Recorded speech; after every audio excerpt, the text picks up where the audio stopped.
Hey nerds, join us on Discord and hit that subscribe button. Hello everyone, I'm Thessaly. Oma. Kennick. Flynn. Sika. And I'm your DM, Seth. Welcome to Venture Forth.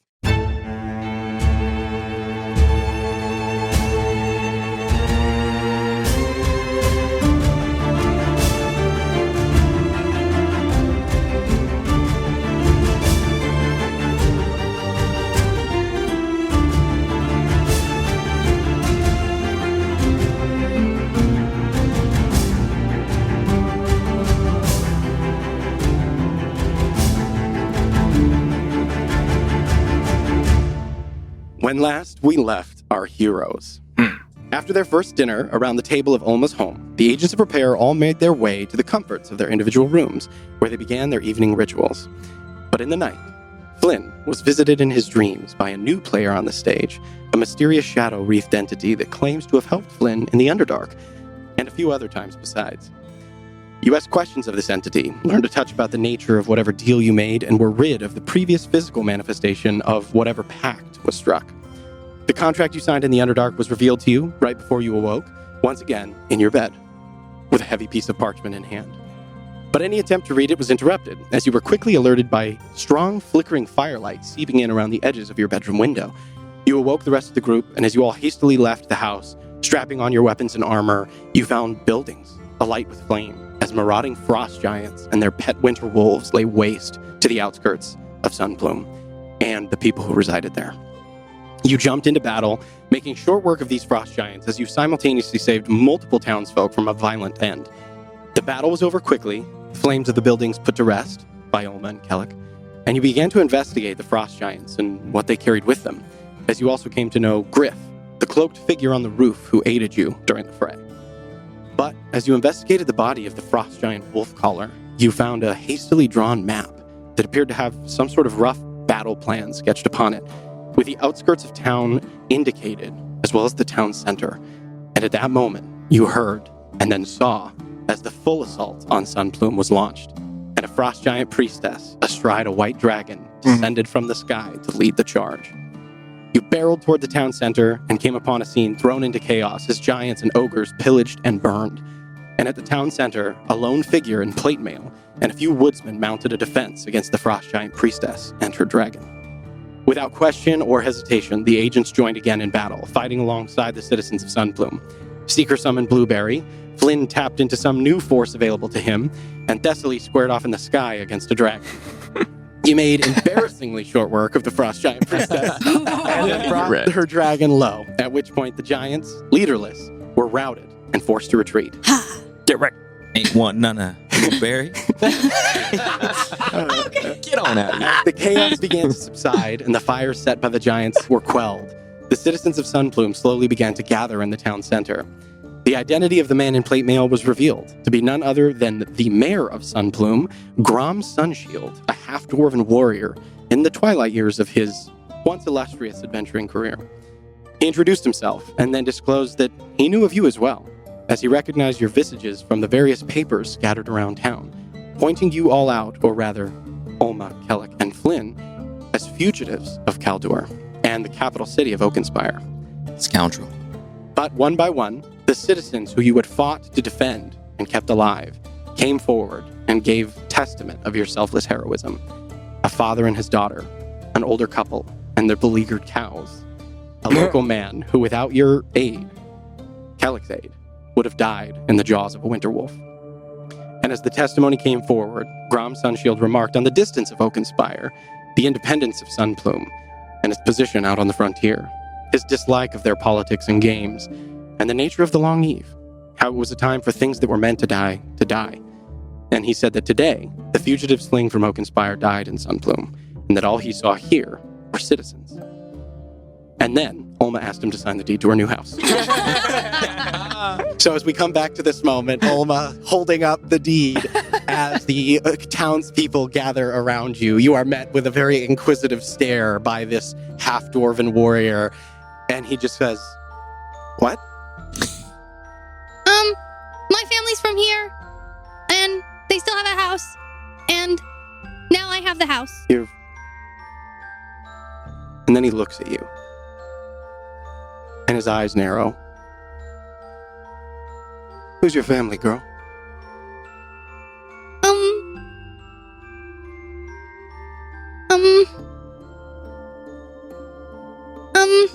I look at Kelly. Does the name Bagney ring a bell? And he looks around at all of the people that are out here. Walk with me. And, Me? And he kind of motions to all of you. Yeah, we're as coming he- with. Mm-hmm. Either way. He turns to the. You can see now there are a few different figures that have kind of gathered around all of you. You see, in addition to Griff, you see this sort of tall, red-haired, red-bearded, like broad-shouldered man, and he's wearing that sort of like that mix of like white, green, and earth tones that appear like camouflage almost. And you see that there are other figures that were up on the rooftops that were also helping during the fight, and they wear that same kind of garb.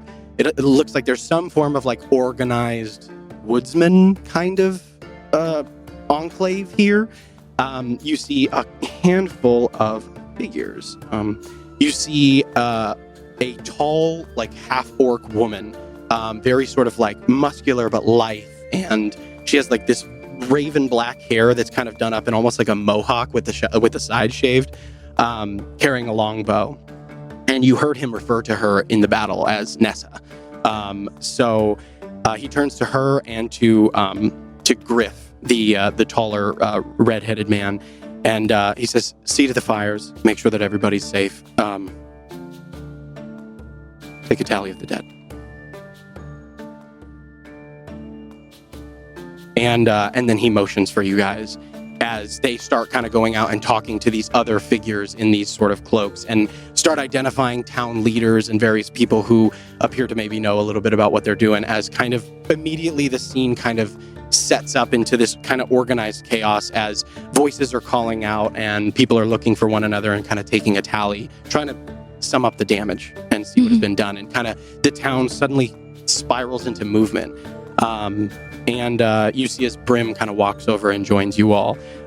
He's got like a massive bruise up on the shoulder, down the side. It looks like he probably took a beating, but joins you guys. And he looks tired, just like the rest of you. But he joins you guys as Grom kind of brings you around the corner and starts walking south toward where where Olma was, where that large creature was hammering on that door. Yeah. And he leads you all, and as he starts walking, he says, wanted to get out from in front of everybody. Your family was secretive, put it that way. Yeah. How do I know? Beyond your apparent resemblance. Do you have any proof? No. Do you still have the necklace on?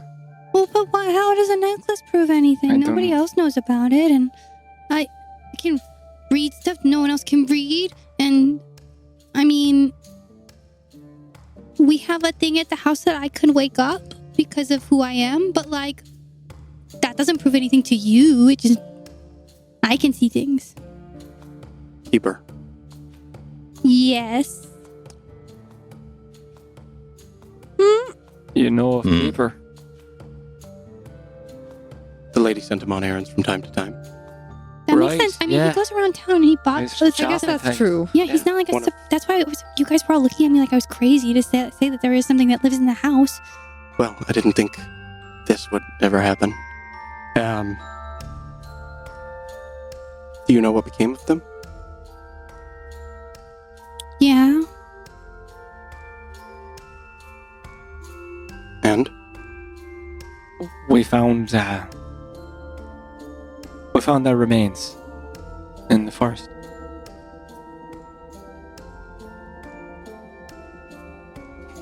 And he just kind of takes it in stride. There's a stoicism to the way he kind of acknowledges it. How much did you know of them? Did you know Lord Afton? No. I'm Good. not familiar with the name. Right. Lord Hafton was super, super old. He was a long time ago. I know. Well, but if he knew who that was, it would have some significance, I think, Alma. Are you super old too? No. Oh my, you. It's not really something you ask people. At least not in that manner. Why? Like that. It's rude. But I just wanted to know how he knew my family. They're all super old. Kind of a deep, like, dark chuckle comes from him. I'm so sorry. Quite all right. You get used to it. I'm sure. I'm getting old, child. Getting old. What is your name? I'm Oma. I'm Grom, Alma. Hi, Grom. Your family were... They were good to this town. Yeah, In their way. that's nice. Sorry. Yeah. And at this point, you guys arrive at that sort of like small building where that thing was hammering. And as he kind of sees, obviously, that he doesn't go any further. He just does the necessary civility, but doesn't want to pry or otherwise. It doesn't seem like he's very good at that part. He's a leader, but not a very. He's got a very stern demeanor about him. Sure. The bearing of a warrior, and he arrives at this place, and you see these thick doors that are partially caved in, and he kind of walks up and pulls a key out from his pocket, and he reaches in and he kind of unlocks like this large sort of padlock mechanism that is on these sort of iron crossbars in front of these two doors, and then sort of shoulders the door a few times to get it to open as it's kind of bent inward, and pokes his head in. And you guys see as the doors open, you see a relatively small space, probably maybe 20 feet in diameter or something like that, kind of a round room. It's maybe 2 stories high. It almost looks like a grain silo, but made entirely from like thick brick and like stuccoed brick. And the only reason you can tell that is because in certain spots that stucco has maybe fallen away a little bit in disrepair. But these doors are very thick. And as you look in, you can see like a combination of things. You see like shelves with like boxes and crates, what look like foodstuffs. You see what looks like it's just kind of out, but you see a like gold bullion that's sort of like actually no, it wouldn't be out, I'm sorry, it would be like you see like chests, like a few chests and things like that. And he kind of speaks almost as if to himself. This is where we keep the requisitions from the town for the military. Sun Plume is resource rich. The gold mine nearby, the woods. I don't know how they knew this was here.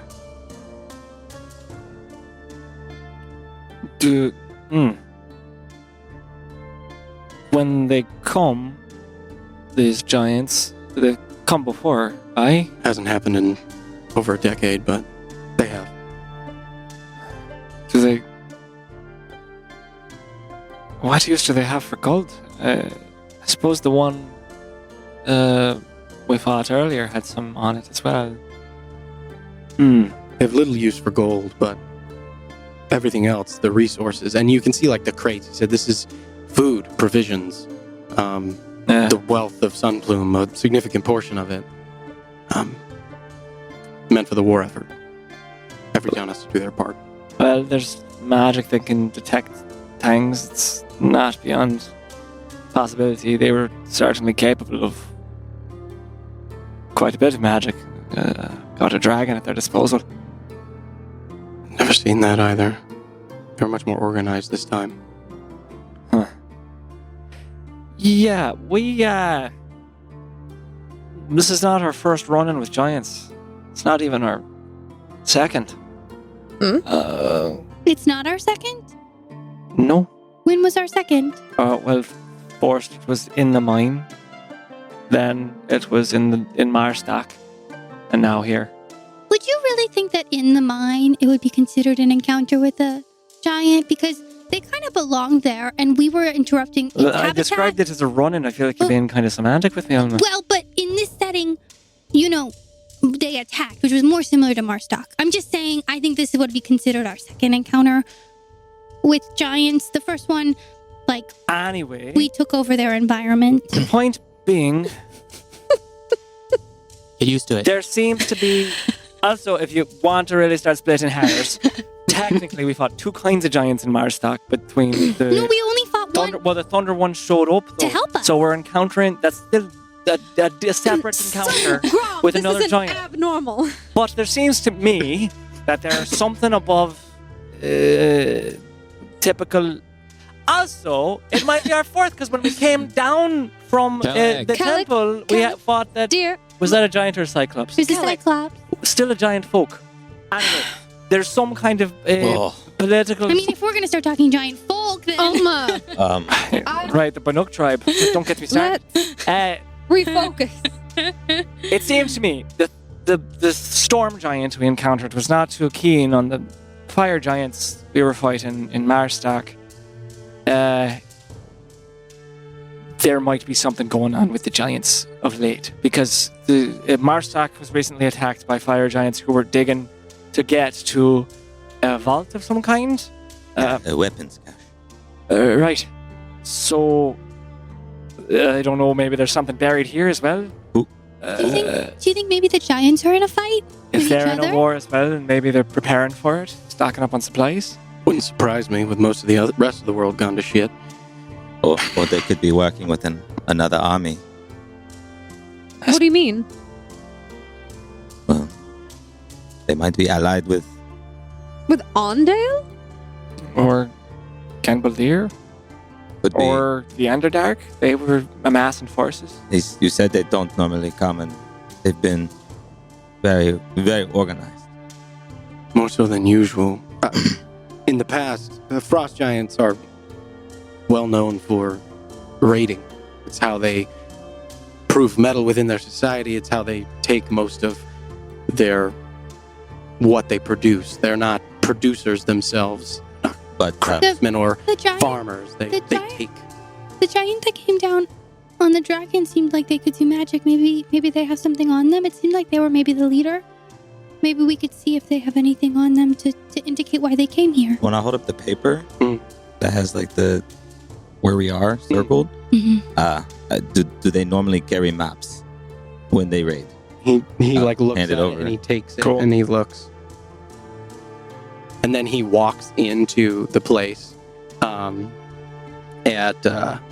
He walks back into this room, like he kind of shoulders the door open again. He walks back in and he comes back out and he has a piece of paper that he unfolds and you see a very similar map drawn, same markings, Like it's a in copy? in a different hand as if this was a copy. Oh. Do you Weird. think somebody from Sun Plume was helping the giants? And why? This was found on the dead men that were here yesterday. Yeah. The Wait. ones with the cloaks, with the red? in the town square.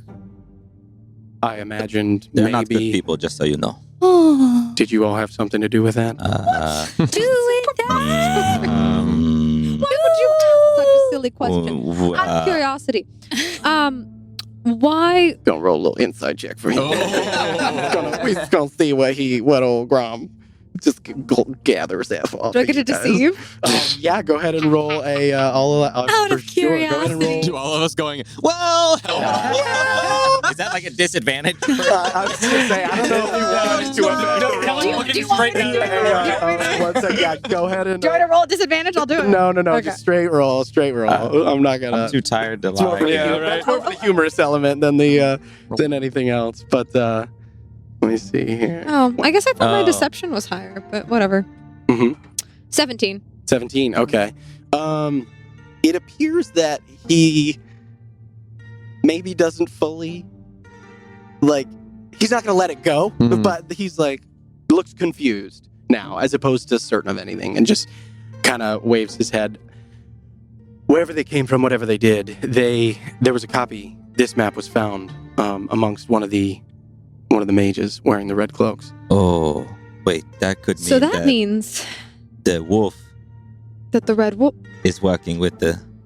That's what I would think. The giants Oh dear. What? How do you get both fire and frost Well, giants on I your mean, side? the whole point of But not Storm. the whole point of the order is to cause chaos. So Yes. sending giants into towns would cause a lot of chaos. Are the giants? Do they have a sort of elemental attachment? Does that seem to be the case? Are they connected to anything else? What do you mean? Oh, you mean like another plane, for Yes. example? Yes, exactly like that. I don't know. Are giants connected to other planes? I don't know. It's possible. They would at least have an affinity. I mean, And Maybe they would seek enjoy it. to suppose. gain something. also from- everybody's got a price, right? So maybe they just bought them. I don't think everyone has a price. Do you have a price, Ulma? I wasn't expecting that answer. Can't imagine why you weren't on. She's so good That was at an easy giving. one for me. I'm She's gonna so good at giving the answer that you're like, not ready for. be looking at my arm and kind of like without looking up from it, I'm kind of just like put my hand on my head and rub it a little bit, and just kind of, if they're related to the cloaked figures, why not just attack at the same time? Why not? That would make their force stronger. Well, Why would they split up and wait? Why would not just do it? it's possible that the people with the red cloaks were coming after a certain thing, and they were worried that thing might disappear if they didn't attack sooner. I don't know what they would be after, but it's possible that they were after something specific. They could- Hypothetical conjecture they- entirely. They could have two different missions. I mean, which one do you think would be more important? Well, you're speculating that they have. I'm not going to beat around the bush here, Griff. That's not Griff. No, this isn't. You're right. This is Grom. Grom, Griff, Brim. Yeah. That's the whole I did a thing that I regretted. Yes. Excuse me. Grom, are you familiar at all with the Order of the Red Wolf? You seem a learned sort. I've heard of him. You have? Yes, they're secretive, so not that many people do, but judging by your whole, well, everything, it makes sense that you might have tangled with them. I'm from a small town, but I've been around. They were the ones who... I'll pipe up. Actually, Calic, maybe it might be a good idea to talk about this stuff a little private area, and I'll kind of point towards the area where all the stuff is being held. It seems like it's like a small area. Maybe we should go in there and I'll look around out into the open and see if there's anyone around us. There's like there's little like stock room kind you're of thing, kind of right? you're like We're still In the outside doorway. though. Yeah, you're We're kind of not- like in the Antechamber. doorway. Oh, so we're Yeah, we're not okay, gonna- on the it's like- threshold. it's about, like I said, it's probably like, actually, it's probably a little bigger. It's probably like a 20-foot radius, so like a 40-foot across Okay. area. So it's basically like a big storage room, with shelves going up the walls and everything. But he, at the mention of privacy, Yeah. he says, "Yeah, all right," and he grabs the door and he kind of like pulls it closed, Yeah. and then takes the key out, relocks the door, and he says, "Come on," and he leads you a few. Like maybe 100 feet away and just stomps up the steps of a house nearby, like a relatively sizable house, and just opens the front door and walks in. It appears that his house is right across the street from I literally have it on the map. I'm I like, love that. Golden Nugget, Mayor's house. So it's right. I live- He lives across from this place so that he can keep an eye Yeah, on it yeah. and check Ah. these things and all see it. So he lives very nearby. Okay. But yeah, he just walks and he stomps his Perfect. boots off of all the snow. And you walk into a very sort of, similar to actually to your own house, like that same sensibility of things are well made, nothing is ostentatious. There's not a lot of, there's like a nice rug out in front. There's a sitting area. There's a fireplace going to keep the house warm. Everything's lit with like candles and things like that, candles and lanterns. Actually, no, only the hearth is lit because he took off out of here in the early morning. Mhm. So nothing's actually lit. So you walk into a dark house, and he kind of walks around and brings up a few lights and things like that, and kind of just gestures at all of you to like take a seat. There's a relatively large sitting area here with chairs for actually quite a few people. Like you imagine, like anywhere Mayor from 10 might to 15. Have people Yeah. his house fairly often. Yeah, so Yeah. kind of there's like A a little. lot of space in this house for there's a lot of seating. But yeah, kind of waves for you guys to sit, and then he says, "Can I get anybody anything? I'm not. This is part of my job, and I don't like it. Do you want anything to drink, eat?" That's all right. That's okay. Crashing heavily. Fine. Water, or if you have any spare potions. Oh, Yeah, are you tired? You don't feel good? No, I don't. Maybe next time you should accept people's help when they offer it to you. Well, technically, Yeah, water would be good. I did. He let me help him, Dashley. I don't know what did. you're worried about. I know he did. Oh, all right. Are you mad? I'm mad at you. It's It's so weird. not a secret. Grom just slowly backs away as he waters. Yeah. Waters all around. That'd be I'll be back. Grab- I'll give you a Thank- moment. And he leaves the room, and you can kind of hear him like banging around in the kitchen, attempting to grab some things together, some refreshment for you all. But you have a few moments to yourselves. So what we know is that there's these feelings I had. My feelings are... You were being stupid. My Giant- feelings are not hurt. Giants are making coordinated attacks on the town, working with likely the Red Wolf. We still have no proof that the fire giants in Marstock were working for Or these ones. Right? these ones. Yeah. Still quite likely it would appear, or maybe they just got the map from Hastel and it's totally unrelated. But I think it's easier to assume the Maybe former. they got hired for. Well, if they're looting the place for chaos or for the other aims of the Red Wolf. It was a nice distraction on the edge of town as they came to the middle. I don't know how smart they are, but that was Well, good. Hastel came upon us too, right? He laid a trap for us, but the giant attack might be totally separate. It's quite possible that the giants were told by the order of the Red Wolf that this might be a good town to attack because of certain items that they had. I mean, the order probably didn't tell them they wanted anything specific. It probably said you can take whatever you get. But they just wanted them to attack. I mean, the order doesn't need anything. They just want to cause harm. Well, So telling giants, hey, you guys should attack this town because there's a lot of stuff. it might be. So you're right. They want I don't think they chaos. were. I don't think these giants are part of the Order of the Red Wolf. Is No, what they I'm don't. saying. Yo, I agree with you. They probably are not. It's probably a little bit because Sun Plume gives so much aid to their war effort. So As- hurting Sun Plume probably does more for, like you say, the idea of chaos. I think it's not so much. The world's chaotic enough on its own. The attempts of the Red Wolf are to make the things that help prevent, that help keep chaos from getting, well, too chaotic, for lack of a better word. Trying to stop the safeguards, taking away those things. They are coordinated. Their order of the Red Wolf, not the chaos of the Red Wolf. They're organized. So I think the giants probably aren't religious to the outcast, so to speak, but this was coordinated. They gave them a map, told them where to hit. Right, but my point is, I think they just said you can get stuff here, not attack here because we want you to attack here because we need something here. Yeah.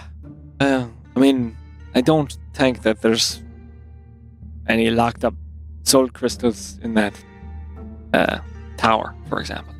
But resources, gold, those things. Yeah, but not for Are the good Order. I for think it's everyone. probably for the giants. Yes, but the giants would probably continue to strike at places on behalf of the Red Wolf. I think they're doing it on behalf of themselves. They're just doing it because. But why would they have the same map? That doesn't. No, I'm not saying that the Order didn't give them the map. I'm Oh. just saying they're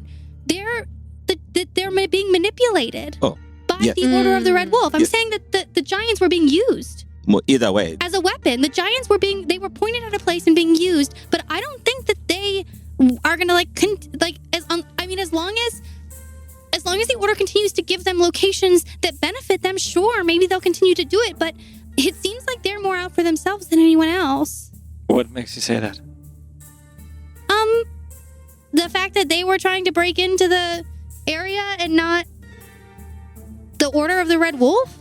I'm prone to agree. And at this point, he has come back and sets waters all down for you guys and brings some like bread and a little bit of cheese. Just it's a it's not a super it's not a very nice charcuterie board, but it'll do the job. And he looks at you like appreciatively for the insight. Giants are notoriously hard to deal with, especially for us. They're perhaps the most savage of all the kinds, excepting maybe Hill.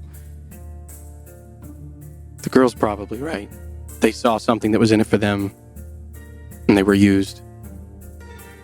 The why, though, that's what I can't figure out. Why what? Why, beyond the obvious reward of hitting the town, killing all of us, taking the requisitions for the war, why would the Order of the Red Wolf, why have them attack here? You think they know I'm here? Maybe. Or there's Are they looking for you?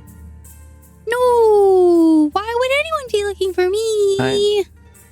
I think we're safe to speak freely, right, Kelly? Right? Listen, we have to trust people till they break We it. gotta gain allies somehow and sometime. Just don't think we should be pulling people into things when they have a lot of other things to deal with. He's already quite involved. We are here. If this is gonna It be a is his place town. where we call home, I feel like the mayor deserves to know what citizens are living there. The Bagneys. I also agree with Flynn. And there's a little bit of edge to his voice when he says it. He's like, he wants to know if there's a risk to his town for you guys being here. The Bagneys were assassinated by Red Wolves. They were part of something. You want to say, Alma? I'm sorry. I did not mean to No. speak for you. No, it's okay. But we are on the way to get something to make sure they can't find her. So it won't be a Right. problem for you. Alma is the descendant of a person who was being used to try to strike at the gods themselves. The Order of the Red Wolf their goal is to remove the gods, create a world without them. You see, that's new information to him. That very much is like, when he said he knew, like he'd heard of them, probably come into contact with them, but didn't know their purpose doing, or like what their real deal was. Yeah. He just, in his many years of wandering around, had just squared off with them at one point or another. yeah. And so that information definitely hits. But they probably don't have a reason to think that we're living here yet. And our next course of action is to make it so they can't track us. So I think if we do what we're planning to do, it should be fine. It should seem that we just kind of stopped here and then left. And then by the time we come back, we'll be hidden. Right? Right, guys? To the best of our knowledge, that's our goal. So it should still keep the town safe. Mm-hmm. Well, and if nothing else, you'll have us here to keep the town safe. We are pretty strong. And we can't- don't like to give up on the places we live. Yeah. We could really use a place like that. Are you like her, What do you mean? Lady Alexandra? I don't know. I never met her. Magic.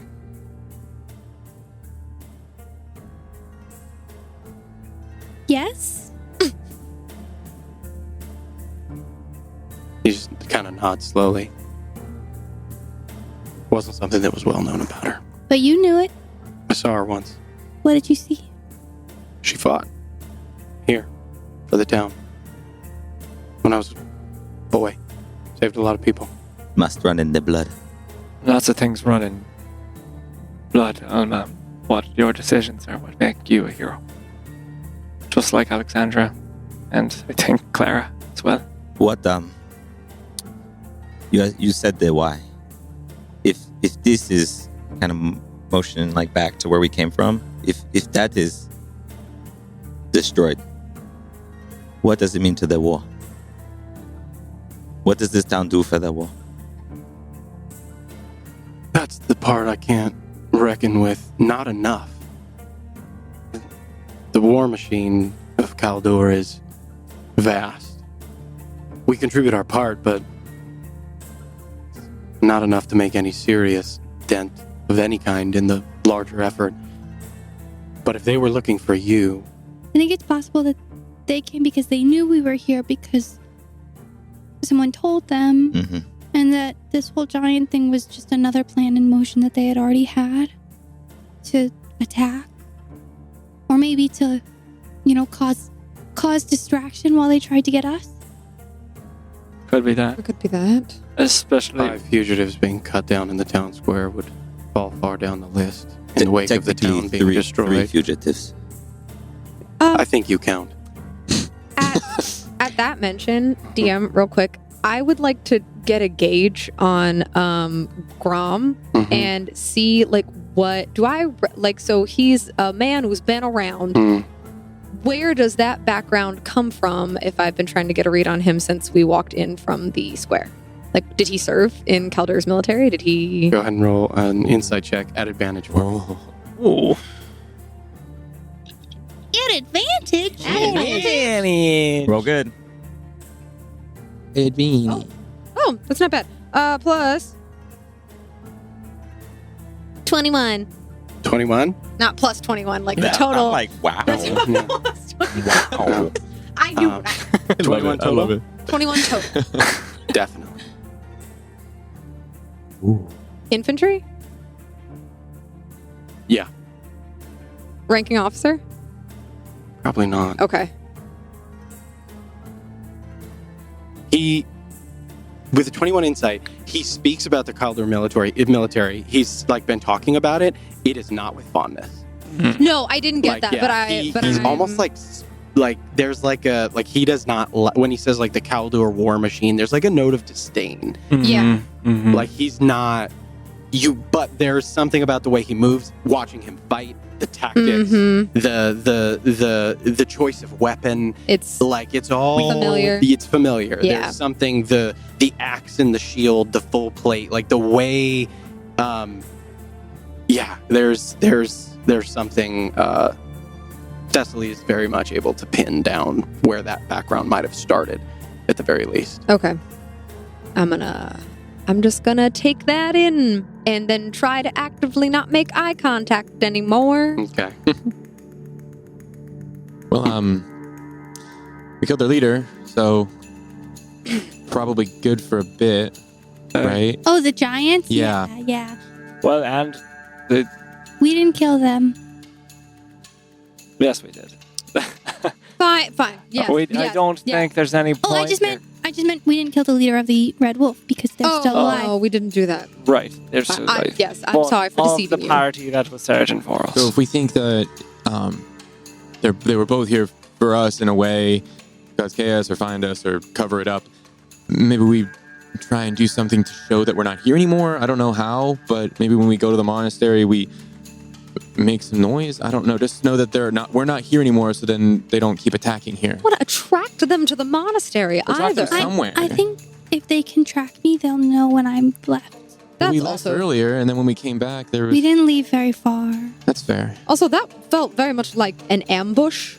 That felt very much Why like give them the map to the stock house? Yeah. If they're here for Alma, why give them No, the the map to giants not aren't Alma? here for me. The It giants are wasn't just for there to Alma. be a The distraction. No, but given he's- to them by the So Red why Wolves, are the though. giants here at all? To be a distraction. A distraction for a thing that happened before they arrived? Well, what? Yeah. Is there anything buried beneath the cache? I don't understand why you're so confused. It seems to me like they were trying to bury our deaths under this idea of a giant attack. which is very poorly timed. If that's the case, That's how it's just still. Yeah. It Well, but doesn't we look- yeah. stepped into the town square in the middle of the night. Maybe he didn't expect us to be there and just used the time. The attacks only came hours apart. So the Red Wolves that gave the map were prepared to cause a big battle and then already set up giants to come over later to clear the town out. We were already dead or would die Under the shortly rubble. after. Yeah, because they wouldn't want to die because, I don't think the giants would know not to destroy the Order of the Red Wolf either. I think if they got caught in it, they got Right. caught in it. So they just That's set it a up fair regardless point. of how it turned out. They would have the giants come in just to clean up even if they survive, they Just to still level come the in. place. Just to level. Be That's done a with fair it. point. If the then giants aren't going to wipe the whole discriminate, planet, wipe Right. the whole city off the map. Is having Right. a battle that big of a deal, though? I mean, like, I feel like there's a war going on. I mean, well, that's fights the point. happen in a bunch It's of just safe. towns. It's just safe measure. I No one suppose. would. No one would look further into it. Yeah, that's fair. Okay, I mean that makes sense to me. Good enough to go What are on for four now. more? What are 5 more dead amongst a town full of dead? Right, right. Not exactly a place that you would ask questions, and frankly, that's how I'd do it. Why do they care if questions are asked, though? If we're fugitives, us dying is not. It doesn't upset the status quo. The Red Wolf, the only ones looking for you? Who knows? Right. Well, probably more than that. No, I don't know if word's Or gone even- out about Codon Poe. I mean, even just seeing like a weird fight go on here, they might be like, "Well, what's going on in the We town? also Let's go don't- check it out." We don't know how many people know about me Right. and that can find me now. There could be enemies, but there could also be people who want to help us. Yeah. Anything is possible. I mean, Lots of people Rom benefit came. from that kind of power. And the longer we stay here, the more we put it in jeopardy. And yeah. Maybe Well, we we're should gonna go go. to the- We're gonna go. I think we should go to the But monastery. can you sign my deed because I do really want to live here. He just takes it from your hands, and he doesn't have a pen, but he walks up, goes away, Yeah. comes back out. Does he seem reluctant to do it? Like, does he seem like he doesn't want us here? After all the things we've Make said. an insight check Okay. for me. I mean, we're valuable people. Lady Alexandra helped. We helped. I mean, yeah. There's Yeah. Go ahead and make an insight check. 10. 10? Yeah. He's very stoic. It's tough to get a read on him. This is a person who is accustomed to, he's in a position of leadership. He's Mhm. got a level head. He's taking everything in. It's tough to say whether or not he's reluctant with Sure. the new information to have you all here. Yeah. But Is there you any know- obvious like hesitation? No, nothing obvious to Okay, you. okay. He takes the deed. Rightfully yours. Yeah, and I'm gonna come here even if you don't sign it. Oh, Olma. Well, He kind of like narrows his eyes at you, and then there's like the slightest little upward turn of the corners of the mouth, and he signs it, and he rolls it up and he hands it to you. Thank you. I'll give this back to Keeper. He's gonna be buying things, so it should help with because he's gonna fix up the house a little bit. So I don't know, maybe like the city will benefit from him buying stuff.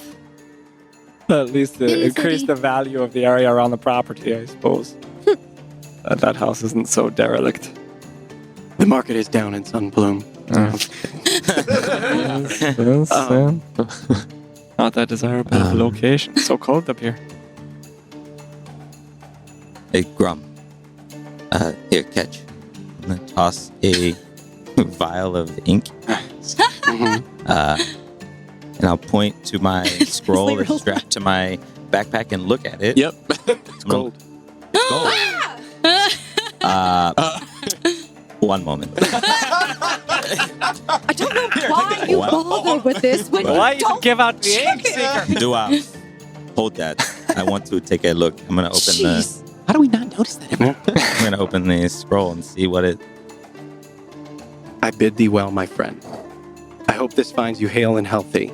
Did you ever find that group you were looking for? I saw the reports that the group is wanted throughout Kaldur. What have you gotten mixed up in, my friend? Where in the continent are you these days? If you're near Gunbaldir, I suggest you hasten not to be. Rumors have been swirling recently. West Reach is on edge. The general believes an attack of some kind on West Reach is imminent. My ears have heard whispers, but nothing I can confirm. Kaldur's methods have gotten more and more sophisticated as of late. I fear for what they may have planned. Wherever you are, I hope that you are safe. Let me know if you've heard anything during your travels that may be helpful. I need all of it that I can get. Saran. I'll take that in and that ink will help you get a hold of us if you figure out what is happening. Or if you need anything, That will We can help come us back. to pay you back for allowing us to live here. Yeah, we're really good at getting back to you on. You can also let Keeper know because we're gonna be in and out. So if you need anything, just let Keeper know. We can come back quickly. No? Aye, Mhm. again. Is there a way for us to communicate with Keeper long distance? I don't know if that's a thing. We should ask him Nothing before we leave. outside of my normal function, I suppose. Does that work? Does that work on a It's a construct, right? I don't know. What If he has a tether, I wasn't looking too close Yeah. to see, but I assume most He things that have consciousness are capable of being. Sometimes I have to do some sorting. There's a lot of fabric, but I think I could find him. Okay. Thank you for letting us stay and for not turning us in to the prison. I promise we didn't do anything bad to break people out of that prison. Oh. Or that the people that were there that we broke out also didn't do anything bad. And we really are good people and we've been trying really hard, but just no one knows. So it's nice that someone finally knows. Because we're the agents of repair and we're trying to repair the world, but nobody knows. They just think we're destroying things because sometimes there's fires around us. That's what I said. I don't have anything further to You it. don't leave a few fires in your wake, then you're not real adventurers. Oh, well then we're very real adventurers. Quite real. We're doing good. We are top brass then. So we're Brom's gonna take us up to Brim. the Oaken Gate Brim. Grom? Grim. Brim. Brim Griff. Is Brim with us? Yeah. Yeah. Okay. Yeah, Brim he's there. Brim is gonna take us to the Oaken Gate Monastery. We're gonna go through the woods. I know there's no faster way to do that, but I don't know if any of your woodsmen want to go and have to go to Oaken Gate Monastery. We're going, so we could all travel together, but we don't have to. Or if you have any kind of message you want to send, we could take it, I suppose. True, that too. He looks over at Brim.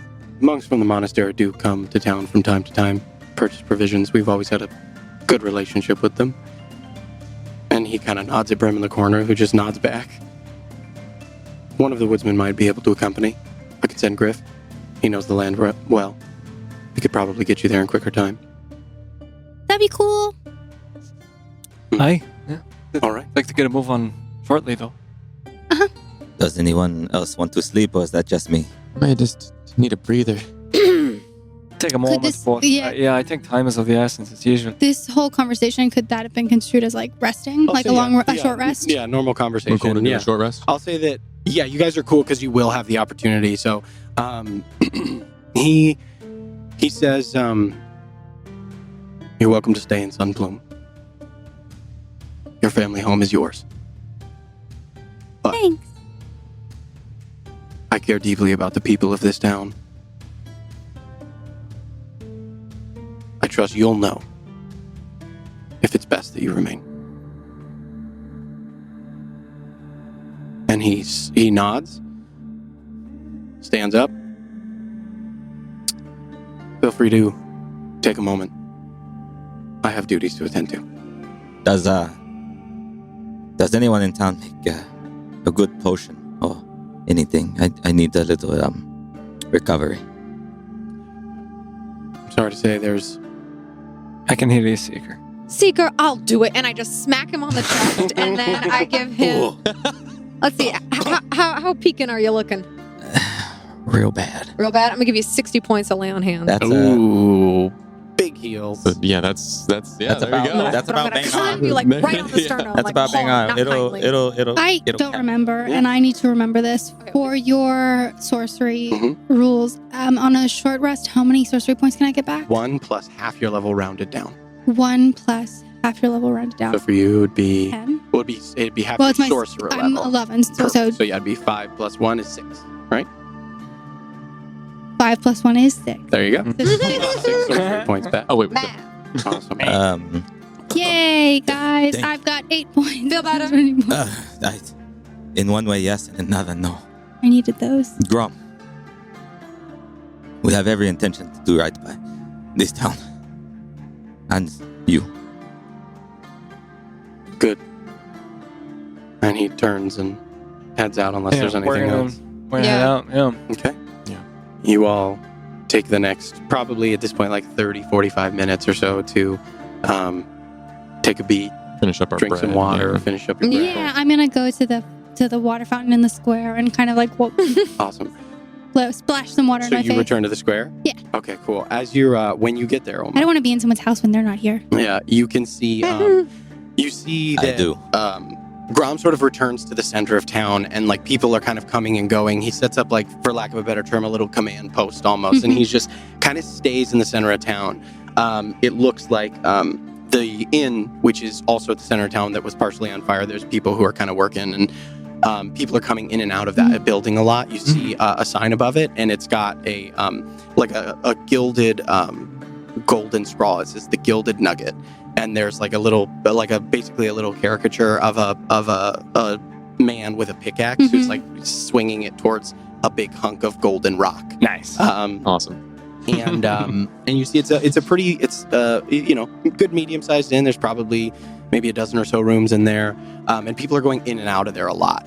You can see that some of the injured are brought there. As Grom is kind of like doing these order things, but at one point when you come up, he is looking at the he's kind of standing over the body of the frost giant priestess, and he's sort of like walking around looking at it, and at one point he reaches down and you see like a large she has her staff, which he kind of picks up and he sets off to the side, and reaches into a bag that she appears to have like a large sort of like giant sized sack or coin pouch, for lack of a better term. You see he pulls out like what looks like a relatively small wooden box that you can't really tell. It's like dark wood of some kind. He pulls out this like a feather, but it's like probably 4 feet long. And you see it's like this beautiful sort of like mottled brown and white, that the white as it gets towards the end turns into like almost like silver, like a metal. And like I said, it's between like 3 and 4 feet long, like a really big feather. You see he pulls out what appears to be a large piece of armor that is kind of, from what you see, is like a dark gray. And you can see that in the light of the sort of lanterns and things like that, it kind of flickers like there's glass or something in it. Oh shit. And at one point he also pulls out a cloth kind of like thing, and he sort of unravels it, and you see this huge black pearl, like about probably not fist size, but like a size of a crab apple. Good sized. And he just kind of like sets them up to the side, and calls you over at one point after he's got done through everything. I'll make my way over. He grabs the wooden box, says your friend was looking for one of these, and hands you the wooden box. I open the box. You see 2 red vials in there Ooh. with like a scintillating red liquid. I've made a couple of healing potions in my time. Yes, you have. You have. Could I tell which, like what level or what consistency these are? Like how thick they are, to see maybe whether they would be superior or... Yes, you look at the sort of viscosity, the brightness of the red. You see the amount of of the ruby that is in there. These are 2 potions of superior healing. Oh, yeah, boy. Yo. Yeah. And Hey. yeah, he says, I know your friend wanted one of these, so I think you earned it. In fact, Thanks. I don't have need for any of this. Oh, And really? To the victor go the spoils. This is yours. Whoa. Okay. Thanks. I'm just like staring. Do you think this is a dragon's feather? Oh, dragons don't have feathers. They don't? No. Not even on their wings? Some drake varieties have feathers, but true dragons, no. Okay. What about like an Aarakocra feather? seems that would be a big Aarakocra. Okay, what about like an angel feather? Would we have walked Can we out? be making our way out? Yeah, If we were at that out, it would- yeah. You guys, of course. It's, I after just the like short keep rest, going on and on like, about like almost there, and she's like talking. She's like, and so you guys also you show up right there. Yeah. Like, what about an angel feather? And Grom is like looking at Oma like, what? Welcome to the club. You see he's at this point he's got this big feather in his hand. He's kind of looking at it. He's like, also a very big angel. I don't know how. I've never seen one of them. I don't know. It looks. And then you guys all you catch the tail end of that. If I could do something at some point. what do you think it would belong to then? Me. We're gonna do a Make 'em roll, make 'em roll. little nature check. Also, roll, could- A Grom. really, really big bird. What? Does anyone need any of this stuff? Oh, Secret, how you feeling? Better. So should I hold on to these until we need them maybe later? Oh, And I like hold up just one of the healing potions. Should we hold on to this maybe in case we run into some trouble? yes. Wait. Yes, keep that. That is Do you think maybe you should hold on to one since Blueberry kind of takes a lot out of you? a lot. Blueberry. Well, Is you that saw it. What That- you call?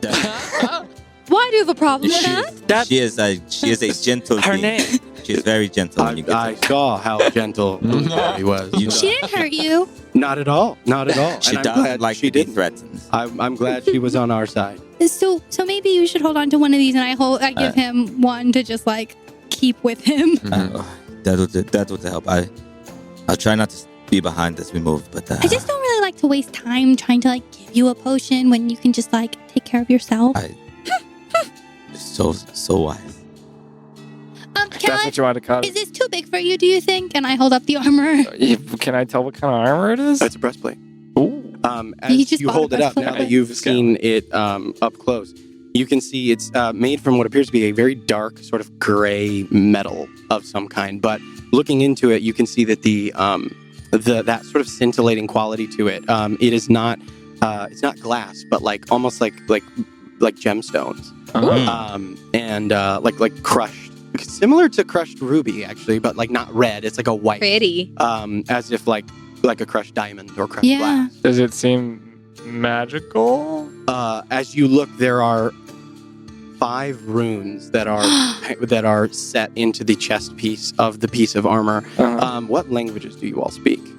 Elvish, but Okay. ancient Elvish. Okay. Common and, And celestial. common. Okay. Yeah, or think I knew that. common. You don't know celestial, that. elvish. Dwarvish, halfling, still and I don't know believe that. I can You read. said I can probably read and your book. understand. I talked to Ethan about it. Abyssal. Infernal. Infernal. I think it's infernal. I was Elvish and Infernal. common. Okay. None of you recognize the script, Dang. although maybe a little bit of a resemblance to Dwarvish. Maybe. Can I get a sense of like what field it would be in? It's not orcish. Okay. No, not Orcish. Like, I know they have seems some of somewhat the same script. similar. Yeah, like maybe a general idea. Make Okay. Yeah, an intelligence check for me. Anybody who'd like to can attempt an intelligence check to recognize it. Not gonna be me. Too I tired. am not booklet. 12. I don't speak a lot of languages, but I like some of them. I'm like, that's a script That's that a I, cognate. you know what I mean? Yeah, like, yeah. You like said it's similar to Dwarvish. yeah, similar to Dwarvish. Okay. I got a 13. 13. Okay. What'd you get? 12. 12. Okay. Anybody else? Anybody else I'm give a not. shot? It Oh, I won't mean, go I can. What is it? It's what Intelligence check. just yeah. straight intelligence. Straight intelligence. Cool. Sure. I don't know any languages, but You know one. but that's a really good roll. Yeah, it is. So that's a 21. Yeah. Holy crap. Awesome. Oma, you remember when you were in the fire giant sort of habitat that Oh, you were yeah, speaking yeah. to earlier. This is giant. Oh. Giant script. Oh, Oh, that makes sense. And I mean, I could put 2 and 2 together, yeah. probably. yeah, like as you look at it, you're like, that looks familiar. And with the fresh memory of just having Mhm. like remembered it all, you're like, wait a minute, I saw that stuff. So yeah, it is giant script. Also, there might be some runes, like, or there might be some on my True, belt. you guys, I forget you have the Like, belt. there might be some like There's some similarity. similarities. Oh, yeah. Yeah. And We have a probably my and- helm and my belt as well. Yeah. Yeah. And as far as to your question, I mean, it very much looks It magical. looks Yeah, magical, it's like okay. it doesn't have any scratches or dents on it. It doesn't Yeah. look beat up. Yeah. It looks pristine. It looks I mean, magical. I think that's just giant, but I don't speak giant, so I don't know what it says. Does anybody here speak giant? No. Grim? No. No. Do you speak giant? Well, somebody at the monastery definitely speaks. We could, Well, I mean, doesn't Seeker have a way to figure out what it does? Mhm. I Mhm. think maybe this might be of interest to you, Seeker. Oh. It's certainly of interest to me. I'm sorry, I didn't mean to assume that. Like, I know you just got a breastplate, so maybe somebody else wants it, but I know you wear one. I don't know if anyone else wears this. I don't wear it. I suspect, given the condition of this thing, it might be a bit better than what I've got on. But certainly, if someone else has use for it, I don't mind sharing. But we should find out what it does. I don't like to be weighed down. Let's find out what it does before anyone puts it on. But no, I think you should have it, of course. Also, there's this big black pearl, and I don't have any use for it. So, other than like it being cool, I and think maybe I can make potions with it, but like, it might come in handy for some spell casting as well. We should hang on to it. is it a component? Maybe. Nothing comes to mind, but potentially. Potentially? Well, I don't know how to use components, so I don't really either, so Ooh. I'm not. We can put it in the Good. bag for now. I can do what I do and find out what they do. If we can spare the time. Or do we want to go? I think we can spare the Yeah. the Let's at time. least spare the time for the breastplate because, well, I won't mind missing out on 10 minutes if I'm not bleeding out of my abdomen. Yeah, I could use a bit of rest. We too. don't want you to do that. I Remember that time you had the arrows with the do. Yeah. Let's not relive that. That time was just before when Haspel's sword nearly cut me in half. Mm. So this might help. Okay. Wasn't gonna let that happen. No. I'm gonna start wait, where for a second there, I wondered. I was moving as fast as I could. do you want me to do it here or should we go to Oh, should we? Yeah, I feel like we're very scene right because we're just like in the center. You're of literally town, in the right? middle of town. I square, feel like, What time of day Why is does it it roughly? feel I know it's uncomfortable? dark At this out. point, yeah, it's dark, but at this point, like, if you, internal clocks, like, it's probably pushing 8 a.m., something like that. Like, Yeah. well, actually, no. It would be, they attacked in the really early morning hours, Right. like 4 or 5 in Yeah, the it morning. was. Gotcha. Like, right when the night's darkest. I mean, typically, when, right when Right. everybody's their most tired. So it's probably, 6 a.m., something like Okay. that, like between 6 and 7. I would like to, We can head since back. we're in town square anyway, I might try to see if I can get some medical kits before we head out as well. Maybe Sure. with the 10 minutes that we have. Let's be somewhere enclosed, We can go back to the but not house. here. Yeah, we can go back to the house. There's no reason why we can't. Yeah. All right. as we're doing give this, looking around at the group, Mm. when I look at Flynn, do I notice he doesn't have a headdress and horns? That's right. Yeah. I mean, yeah, it's very clear when you Uh, look at him that he doesn't have horns anymore. Can I catch? I would like to try and catch Flynn's eyes, and I'm gonna point to my forehead, and then shrug. I'm just kind of like a little smirk.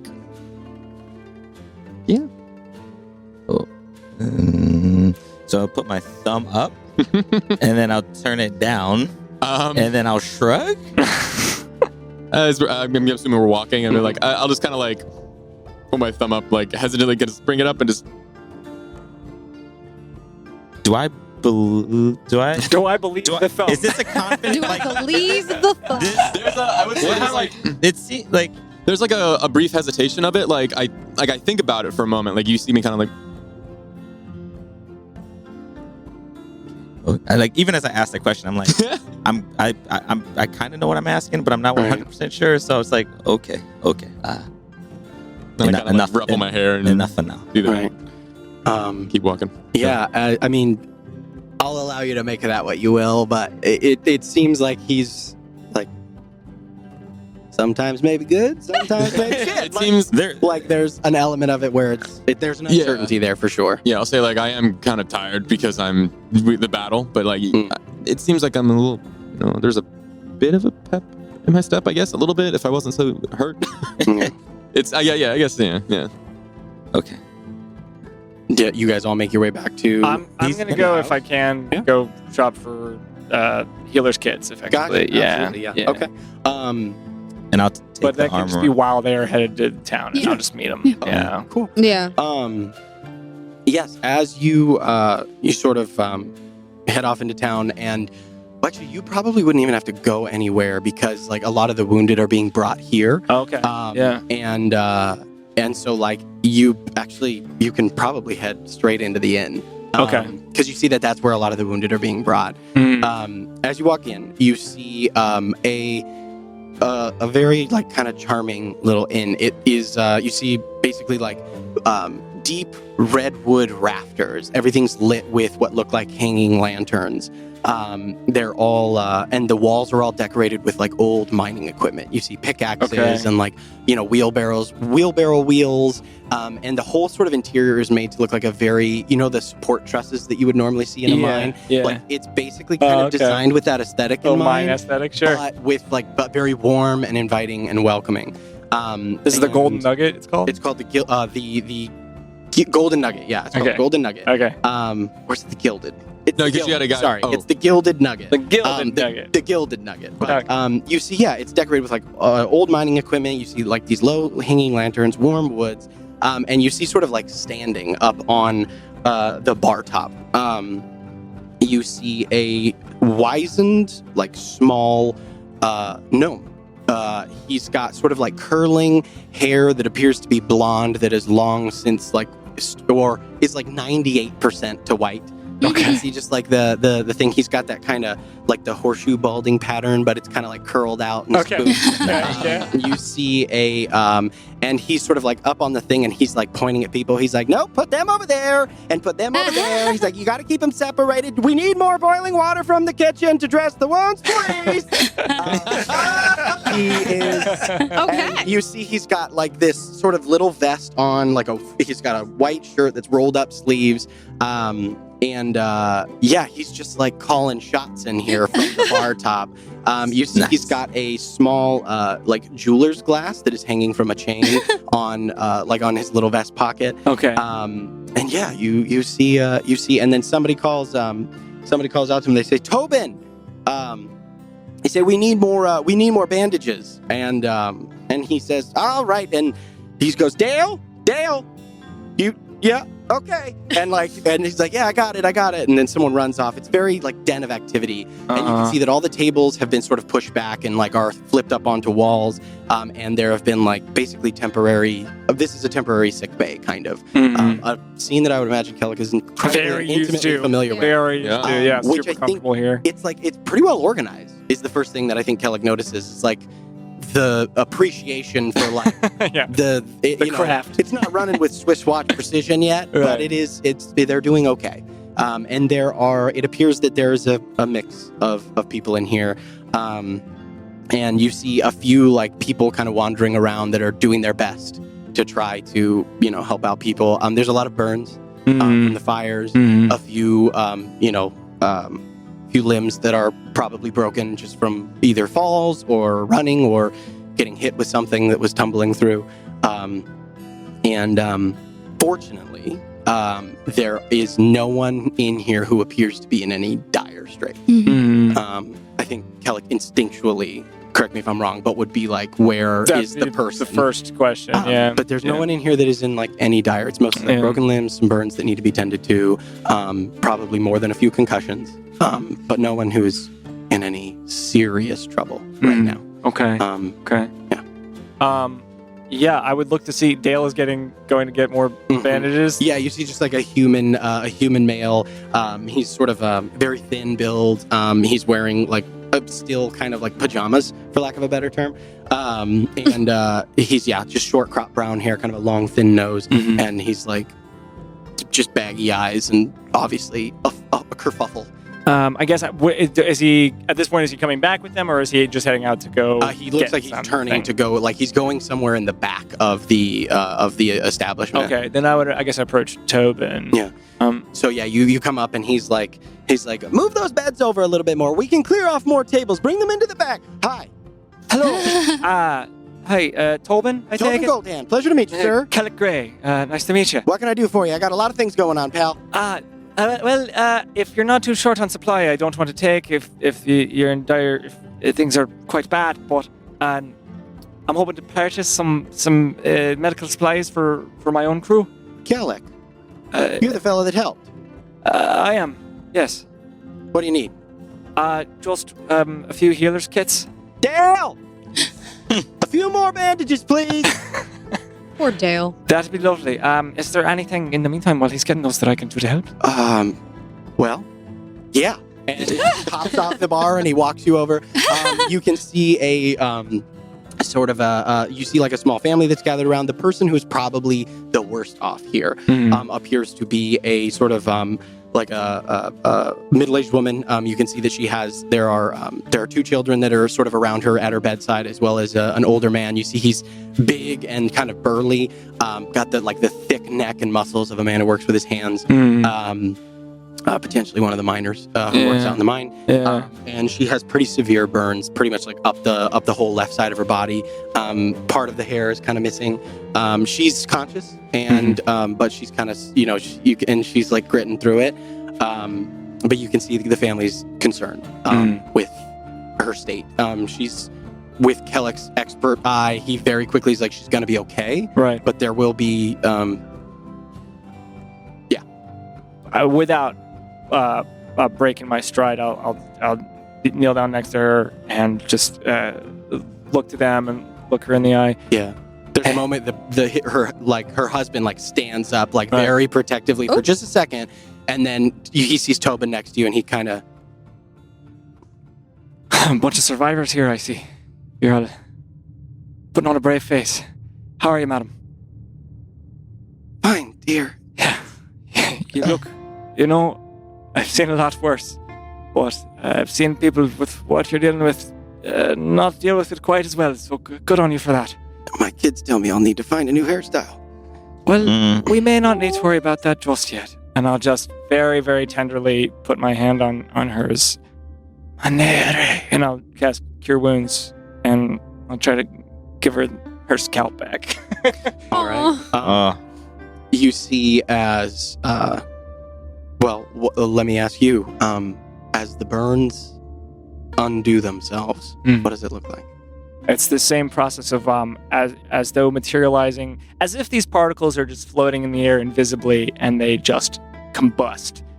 Nearby, ashes will fall upon where the wounds are and crawl like little insects across them to knit the skin back together. And you see as starting from sort of the root of the scalp, kind of up on the left side, you see as the sort of skin begins to heal, the ear reforms down the jaw and the neck, all the way down the left side of her body, until the skin is like, you see like that pink new look of freshly healed skin. And the man next, you hear this like his breath catch in his throat, as her skin is restored.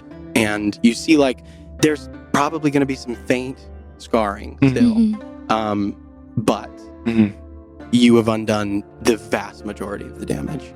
And you hear her and she sags with exhaustion as the pain, the effort of fighting it goes away.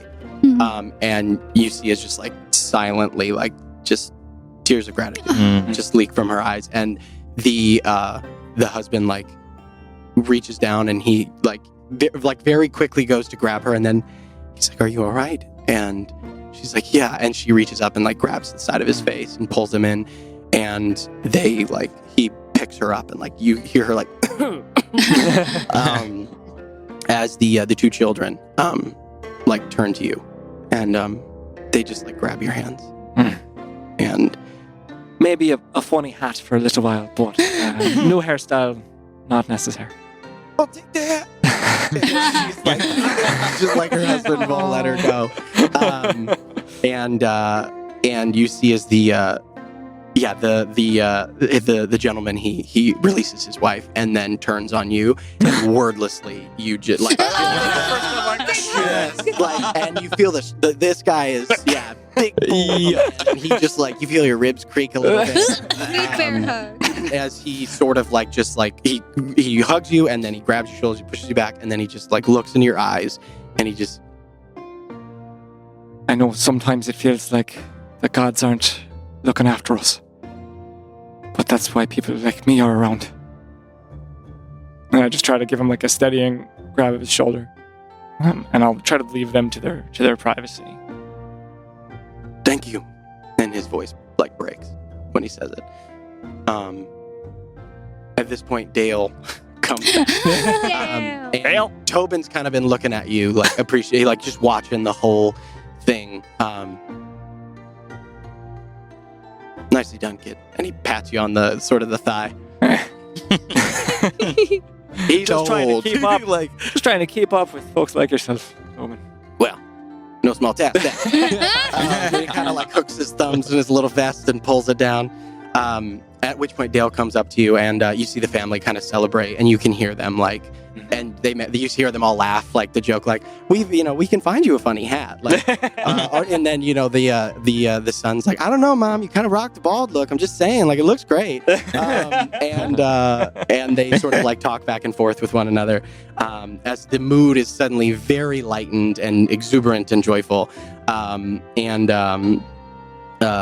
you see a few eyes sort of follow you as like the commotion of that event, you just see like people are watching.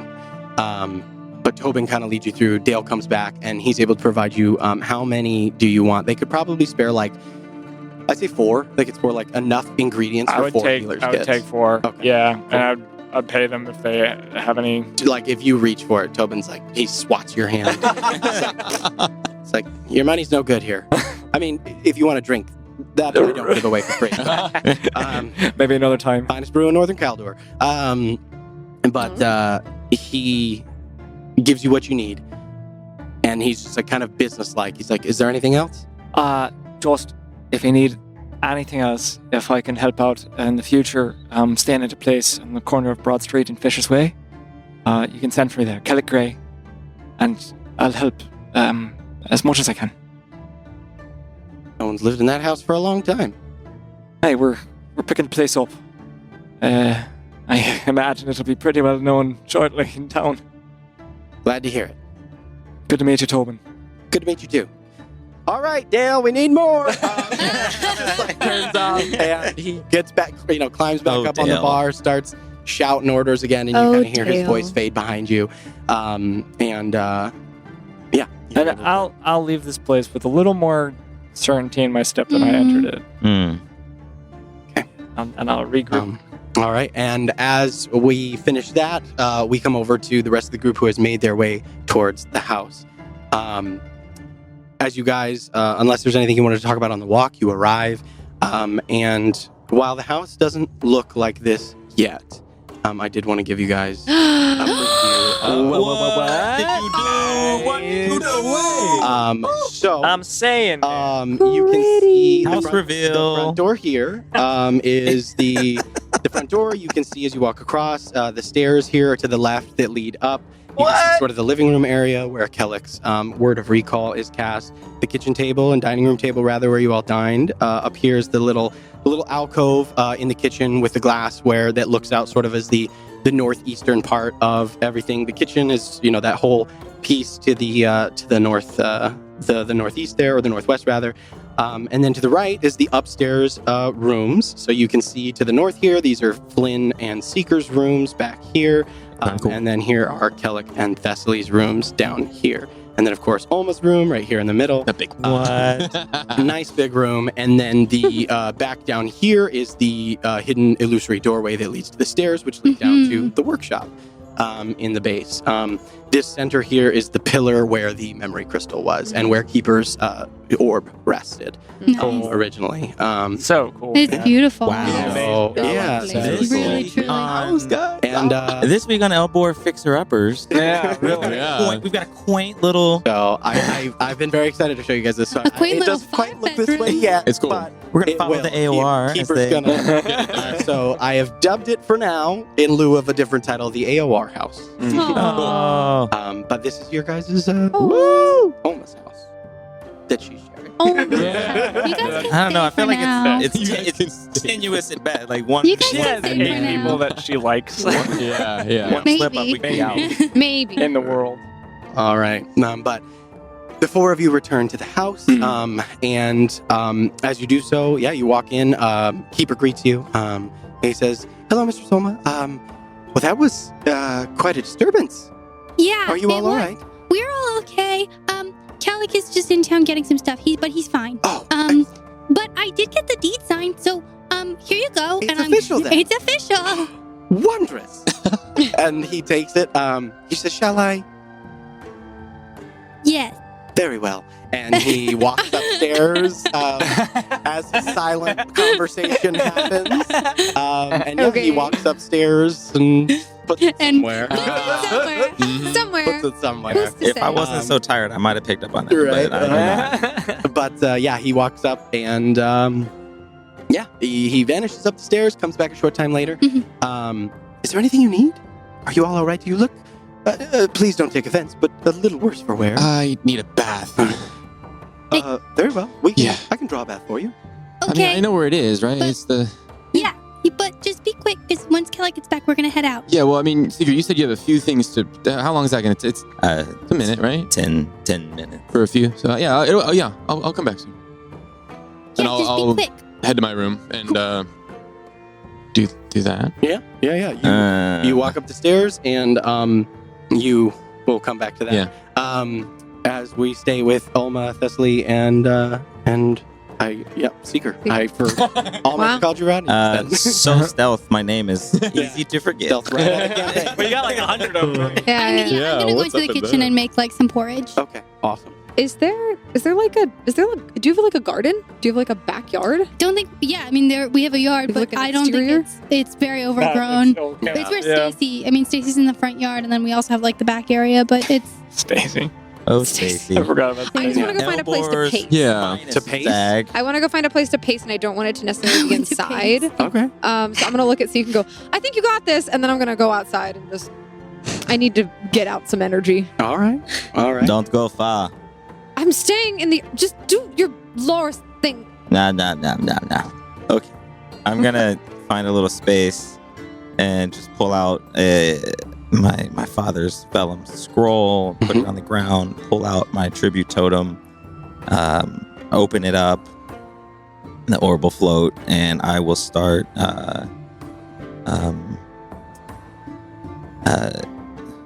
with these gifts, my magic to thee, and I will start to, my eyes will kind of roll over with the plasmatic blaze, the purple plasma blaze, and I will crystallize and start to do cast Identify on this armor. Nice. All right. And as you do so, you see that sort of purple plasmatic energy kind of like it glazes over your eyes and then leaves your fingertips and kind of grazes over the item as it sort of like encapsulates it and comes, and you start to hear the whispers. You hear the word for fire. You hear the word for cold, lightning. Mm. You hear all these like Oh. elemental sort of Woo. elements start to come to you. And the name of the item, which is a breastplate of rune shielding, comes to you. This ornate breastplate is carved in runic symbols of protection in giant and is made from what appears to be a deep gray metal with flakes of iridescent gemstones. On the center of the breastplate are 5 deeply carved runes, and the armor has the following properties. While wearing this breastplate, the bearer has an additional +2 bonus to armor class. So it's a +2 breastplate. Heck yeah. Nice. And +2. it has a feature called Runic Protection. Furthermore, whenever an attack or spell targets you and deals cold, fire, lightning, poison, or thunder damage, you can use your reaction to grant yourself resistance to that damage type until the start of your next turn. Excuse me? Oh. As part of the same reaction, you may choose one creature within 30 feet of you, including the attacker, and force it to make a DC 16 Constitution saving throw. On a failed save, the creature takes damage equal to the amount of damage you would have taken prior to gaining resistance. Whoa. You can use this property once and must finish a short or long rest in order to use it again. All right. And that is it. Very Perfect. cool. Very, Okay. very cool. Yeah, I will. I'll just kind of wrap it up. And It does require attunement. It does require. It does require Okay. attunement because of the additional properties. So I'll start to. As I'm coming out, I'll put the tribute totem away, and I'll kind of just glance at the scroll, the ancient Elvish script.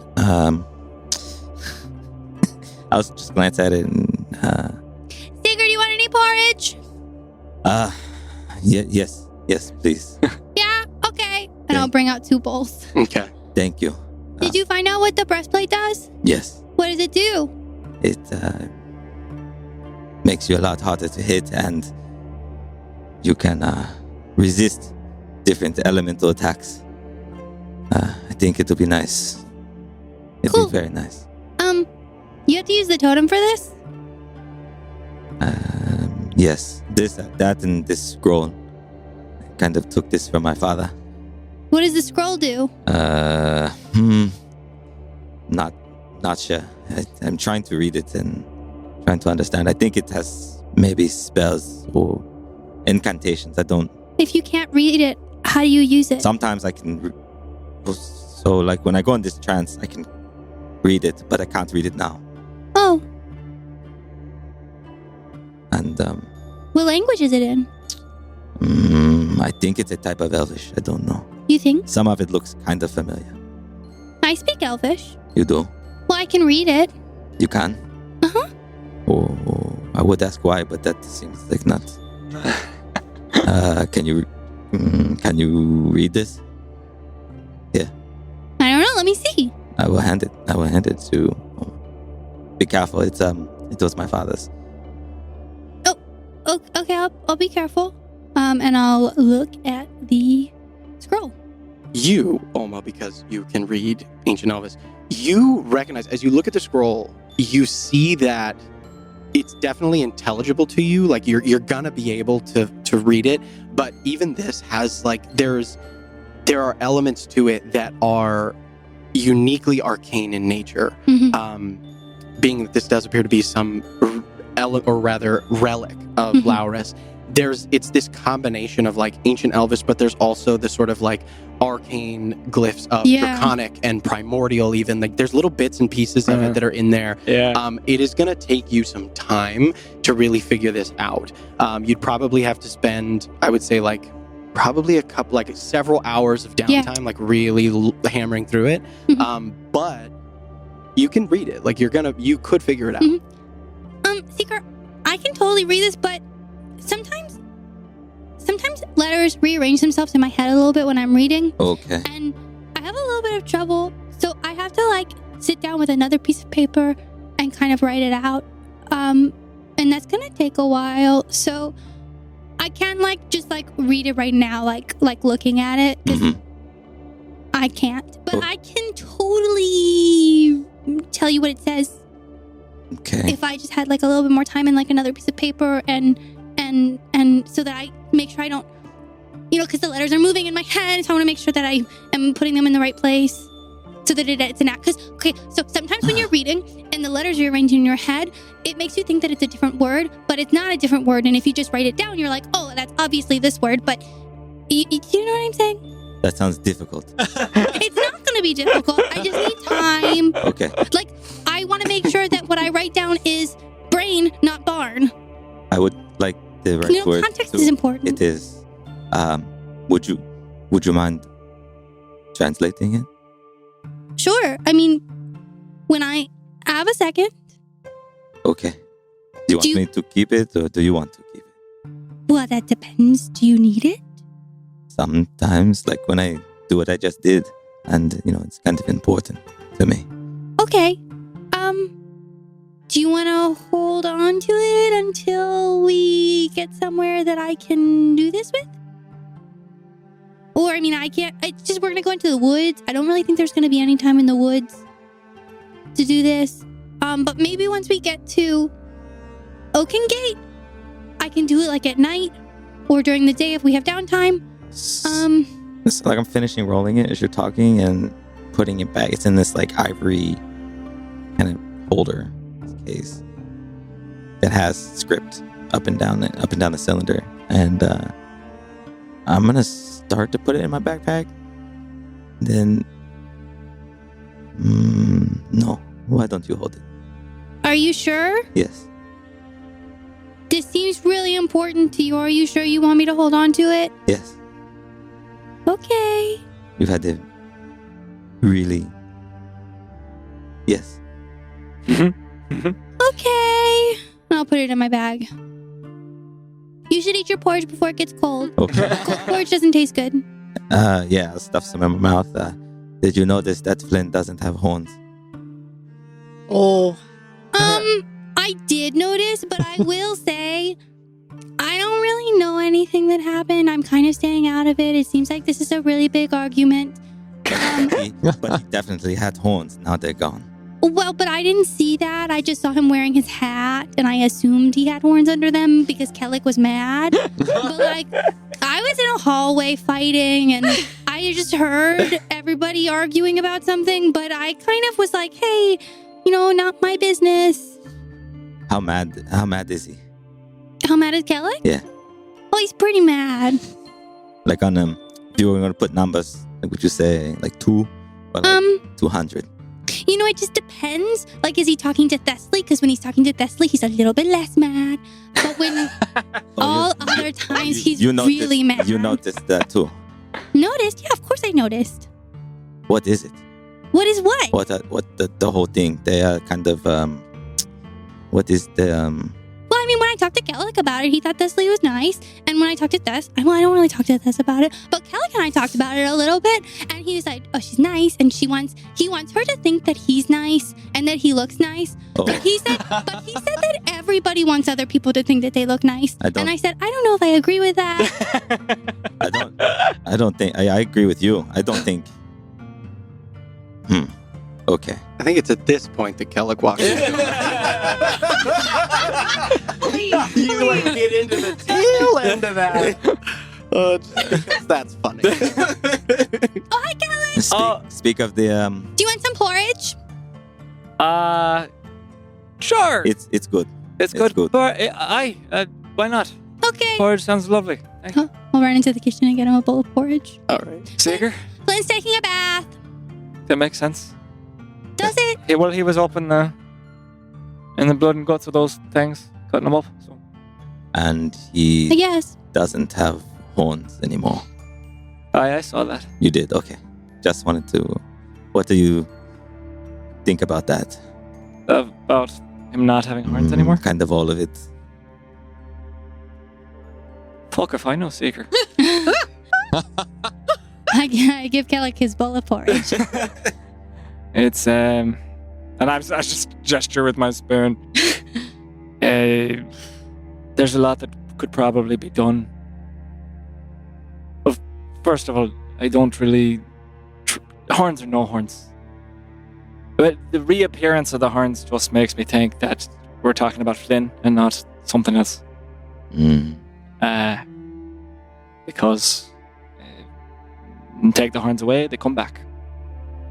Just seems like a pattern to me. As far as the rest of it goes, there's a lot that we could probably do to help Flynn, but he has to want that. I'm not. I don't think he listens to me. We've talked a lot about a lot of things. I think I've given him some pretty good advice from time to time. Not all of it's gold, but I occasionally have a nugget of wisdom. He doesn't care. I put a spoonful of oatmeal in my mouth. Flynn doesn't listen to anyone. He does care. Mm. Doesn't mean you're wrong about the. I'm concerned that he struck a deal and didn't ask what the deal was. And I did ask him about if he only did it to save us. And the answer was kind of not totally. And that's concerning. But he does care. He cares about.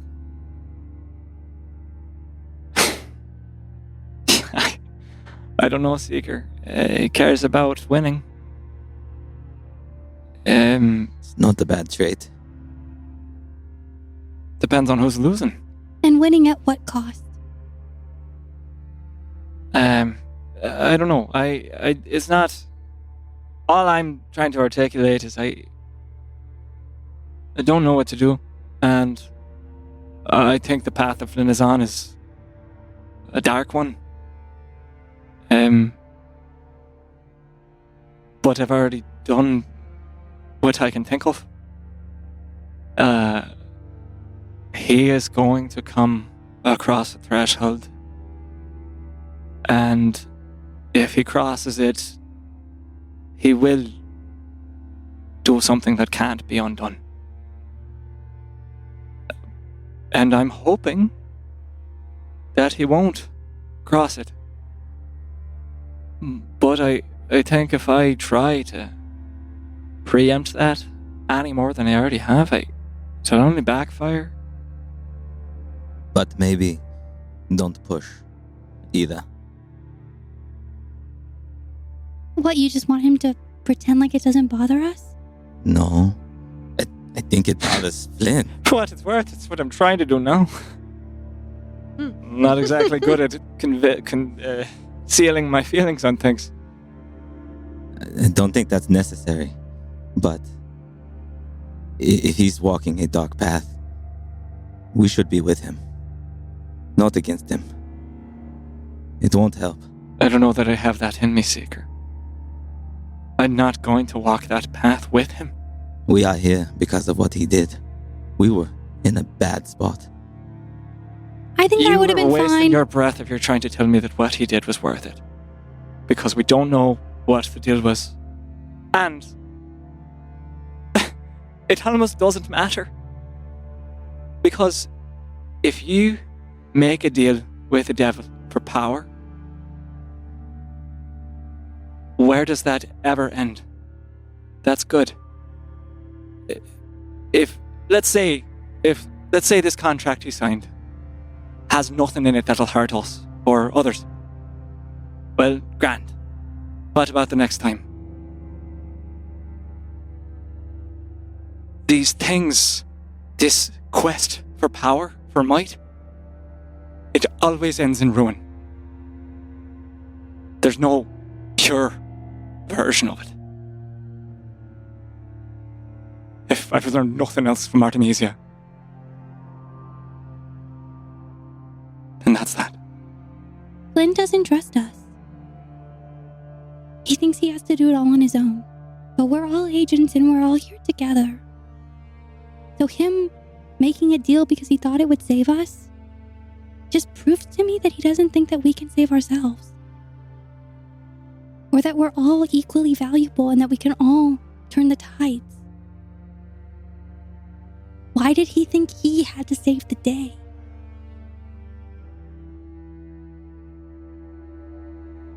You can't say that everyone is redeemable, except Flynn. And to answer you, I don't think it's about us. I think he doesn't trust himself, and he doesn't believe in himself. And that's why we need to be with him. You can be with him. What do you I don't want, think- Seeker? What? Give me an example. What do you need from me? He's not one person right now. How can I be with... I am with Flynn. I'm not with Flynn and his contract. That's all. That's it. That is all. Well, I can't be with Flynn until he decides he can't be with his contract. Sure, it is not all on us, but we can do what we can do. I just sense this animosity, and he's scared. He doesn't feel that you're with him. What do you want from me? He nearly killed me in that cave. In his beastly form. There was just a moment of hesitation in its eye.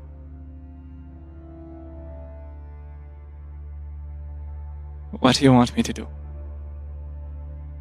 I can't pretend that I'm fine with this, that I'm comfortable.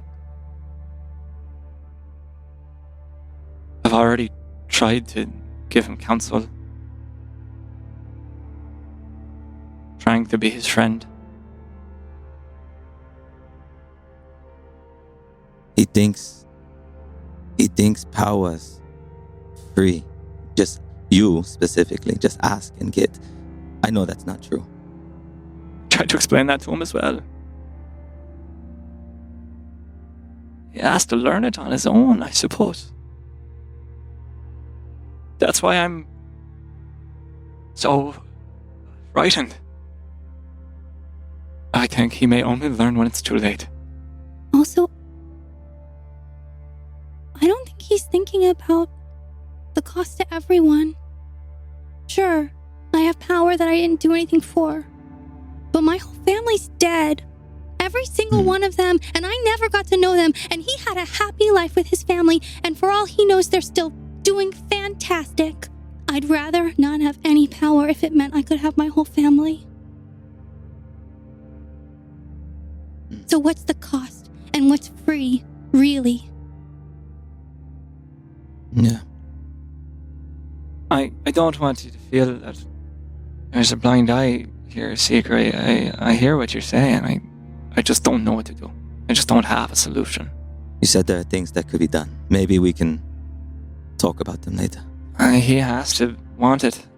I'm not putting him in a cage again. You put him in a cage? First time he refused to have the creature removed.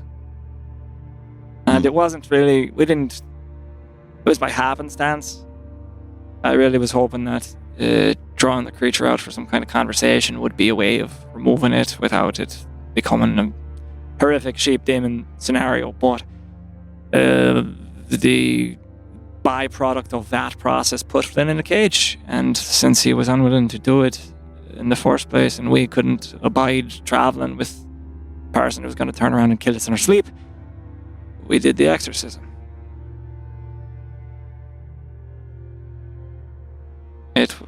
We had no choice. I don't trust it either. We have to watch him. I'm just saying, don't cast him out in Oma.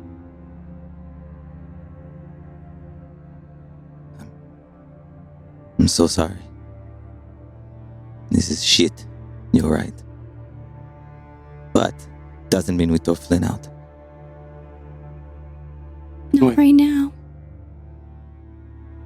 And with that, we're going to move away from what's going on down in the living room to what's happening upstairs. Oh, Flynn, go upstairs. What are you doing? Yeah.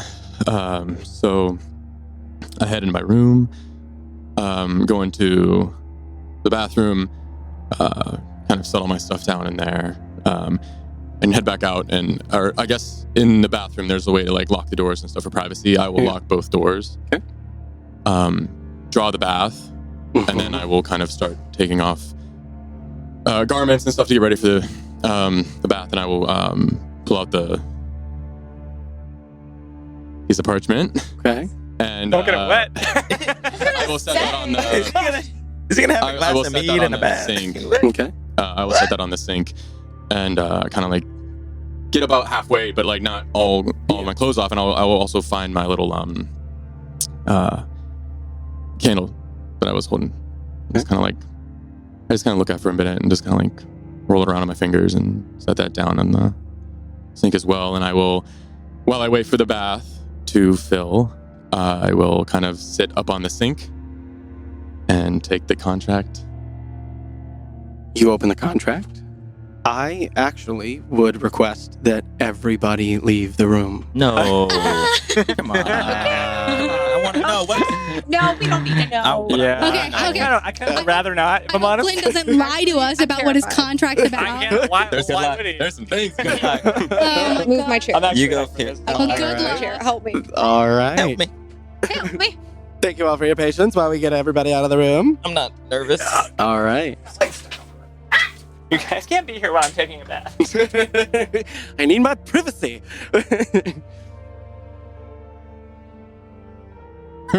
All right, pal. Oh man, yeah. So I open the contract and I start reading the page, the parchment, and I would like to look for mainly stuff pertaining what exact power I have and what it does and how to use it, and then I would also like to look and see what I need to give up and all that stuff, and like make sure that that kind of, those are the two main things I'm looking for. Okay. I think we can just go ahead and walk right through it. Yeah.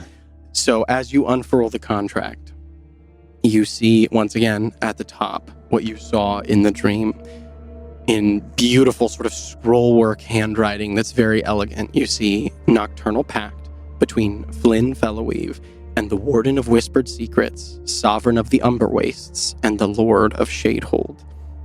Beneath it, writing, in the suffocating blackness, far from the caress of stars, where the pressing weight of the underdark silence is felt most keenly, a covenant emerges from necessity and despair. Entwined in this silent scream of need is Flynn Fellowweave, a fleeting echo of desperation, and the Prince of Shadows, Sovereign of Forsaken Realms, Whispered Secrets, and Keeper of Enigmatic Riddles. And then the contract outlines the powers given. The patron agrees to bestow upon the undersigned these mystical boons, humble though they may be, in return for your vow and promise. And it says, Shadow's Bane. In the cold embrace of darkness, enemies shall wither and falter. When one shadow seeks the favor of another, the foes of Flynn Fellowweave will find themselves ensnared in nightmares they cannot awaken from. As the shadows deepen and coil, Flynn's strikes gain a keen edge, finding critical vulnerabilities with uncanny precision. And with each thud and clash, those marked by the Bane of Shadows will feel the weight of Flynn's blows with intensified suffering. And as the cursed adversary succumbs and is swallowed by the darkness, a surge of vitality restores Flynn Fellowweave, drawing strength from the Shadow's claim. This outlines mechanically Hexblade's curse and how it works. Oh my god. Oh, so as a cool. bonus action, that is the outline of the curse itself and how it functions. Heck yeah. Underneath that, arcanic gifts from gloom. In the depth where light fears to tread, an arcane guardian arises. With the aegis of the obscured, those who dare challenge Flynn Fellowweave will find their attacks rebuffed by an unseen force of shadow. This is the patron bestowing on you the ability to cast the shield spell as one of your patron-granted spells. Nice. And when retribution calls, Vengeance's shadowed strike imbues Flynn's weapon, channeling the rage of the darkness upon foes with a fury that clouds their minds and souls. And this is your Wrathful Smite spell that you gain. So cool. Underneath that, Yeah. the Eldritch Arcana. As the realms of darkness feed Flynn Fellowweave's call, a surge of eldritch might courses forth, allowing him to unleash bolts of shadowed power upon foes from a distance. And with sharpening acumen and exalting insight, the devastation wrought by this shadowed force intensifies, growing in might and malice.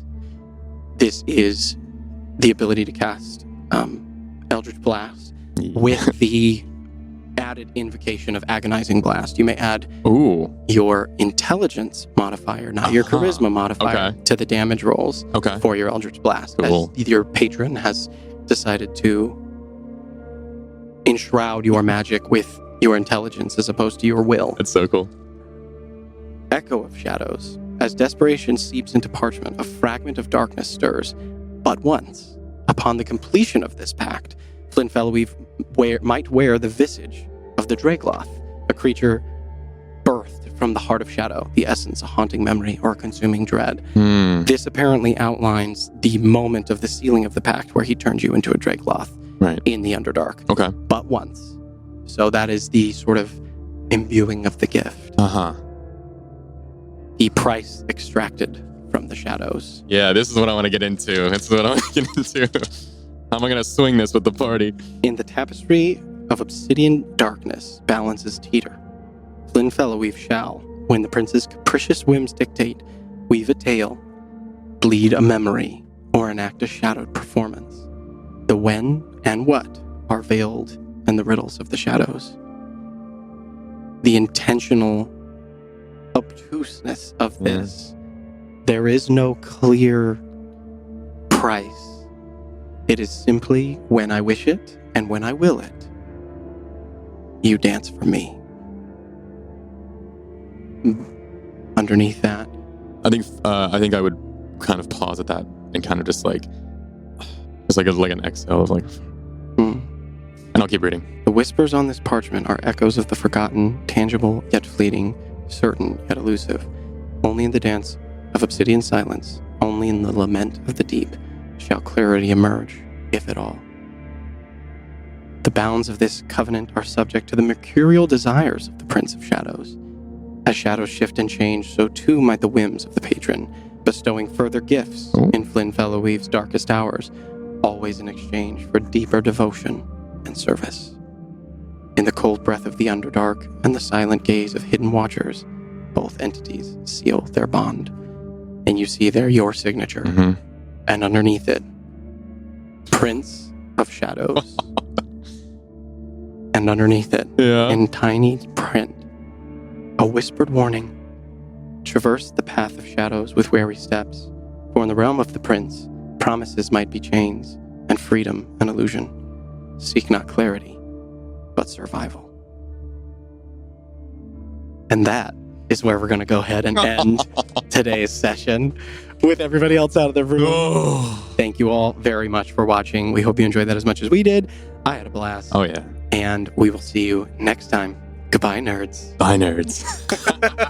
Awesome. Hey, nerds. Seth here. If you're enjoying Venture Forth, please like, follow, and subscribe on whatever platform you're using, and make sure to tell all your friends. All of them. Like every one of them. If you're interested in going the extra mile, of course, you can check out our Patreon. The link is always in our description. You can support the show there. We are so grateful for our patrons. We wouldn't be able to do this without them. And if you're interested in becoming one and, helping us do the thing, then you can head on over there. And of course, you get access to some really cool bonus exclusive content that is only available to our patrons. So anywho, check it out. Thank you so much. Bye, nerds.